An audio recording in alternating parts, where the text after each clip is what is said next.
আমরা চাই মহানায়ক সালমান শাহ যারা হত্যার সাথে জড়িত, সামিরা, ডন, আজিজ, সবাইকে গ্রেফতার করা হোক এবং দৃষ্টান্তমূলক শাস্তি দেওয়া হোক। বিগত 29 বছর আমরা যে একটা নাটক দেখে আসছি, এটা তারই ধারাবাহিকতার একটা অংশ, এর অন্যতা কিছুই নয়। 20 তারিখ মামলা, 26 তারিখ আসার পরে গিয়ে এই রিপোর্টটা ছাপানো হইতেছে, তাদের মোবাইল বন্ধ, তাদেরকে খুঁজে পাওয়া যাচ্ছে না।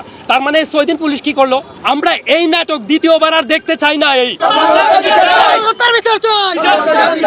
আপনারা জানেন যে আদালত থেকে রায় হওয়ার পর থেকে খলনায়ক, ডন এবং সামিরা ওরা পলাতক আছে, ওদেরকে খুঁজে পাওয়া যাচ্ছে না। তো আমরা প্রশাসনের কাছে এটাই জোর দাবি জানাই যে তাদেরকে দ্রুত গ্রেফতার করা হোক, গ্রেফতারের মাধ্যমে তার শাস্তি নিশ্চিত হবে। আর আপনারা সবাই জানেন এই সিলেটের কৃতি সন্তান মহানায়ক সালমান শাহর মৃত্যুর আজকে 29 বছর চলতেছে। একটা মানুষ, একটা সুপারস্টারকে 29 বছর থেকে হয়রানি করা হচ্ছে বলেন এই দেশের আইন শৃঙ্খলার প্রতি বা আইন শৃঙ্খলার মাধ্যমে। একজন জনপ্রিয় মানুষের এই যে পরিস্থিতি, এটা মেনে নেওয়ার মতো না। যদি তাদের এই অবস্থা হয় তাহলে আমাদের কি অবস্থা হবে? আমরা চাই মহানায়ক সালমান শাহ যারা হত্যার সাথে জড়িত, সামিরা, ডন, আজিজ, সবাইকে গ্রেফতার করা হোক এবং দৃষ্টান্তমূলক শাস্তি দেওয়া হোক। একটি পক্ষ সালমান শাহ এটাকে আত্মহত্যা বলে উল্লেখ করার চেষ্টা করেছিল। দীর্ঘ 29 বছর যাবৎ আমরা আন্দোলন সংগ্রামের মধ্যে এবং আদালতের রায় আমরা পেয়েছি যে সালমান শাহকে আত্মহত্যা নয় এবং হত্যা করা হয়েছে। আমরা 29 বছর পর সালমান ভক্তরা আবারও জেগে উঠেছি। আমরা জানি যে সালমান শাহকে যারা হত্যা করেছে তাদের দৃষ্টান্তমূলক শাস্তি আমরা চাই এই বাংলার মাটিতে। আজকে 29 বছর পর্যন্ত আপনারা দেখেন যে সালমান শাহর জনপ্রিয়তা গোটা বাংলাদেশ ছুঁয়ে গিয়েছে।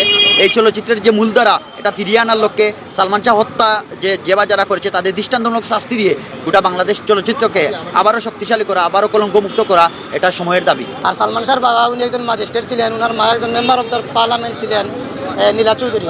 উনি জাতীয় পার্টির একজন শীর্ষ একজন নেত্রী ছিলেন, যার কারণে হাসিনা সরকার বারবার ক্ষমতায় আসার পর এই মামলাটা গুরুত্ব দেয় নাই।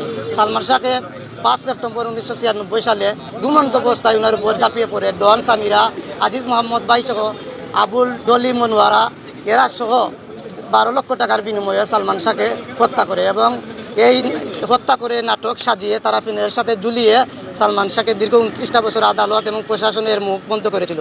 আমরা চাই, সালমান শাহ লেগেছে সিলেটের সন্তান। সালমান শাহ বাংলাদেশে এত জনপ্রিয়তা, পৃথিবীর ইতিহাসে আর কোনো নায়ক নাই। ওনাকে যেভাবে নির্মমভাবে হত্যা করেছে ওনার স্ত্রী, আমরা চাই অনতিবিলম্বে 24 ঘন্টার মধ্যে সালমান শাহর হত্যাকারী ডন এবং সামিরাকে আইনের আওতায় এনে, যদি 24 ঘন্টার মধ্যে যদি গ্রেফতার করা না হয়, আমরা সালমান শাহর ব্যানারে কঠোর থেকে কঠোর কর্মসূচি দেব। সালমান শাহর হত্যাকারীদের বিচার ছাড়া বাংলাদেশে কোনো নির্বাচন আমরা করতে দেওয়া হবে না। আমরা এই নাটক দ্বিতীয়বার আর দেখতে চাই না। সালমান শাহর পরিবার রাজনীতির প্রতিহিংসার শিকার। অবিলম্বে যদি তাদেরকে গ্রেফতার করা হয় তাহলে তো আমরা সবাই খুশি, সারা বাংলাদেশের মানুষ খুশি, সব সালমান ভক্তরা খুশি।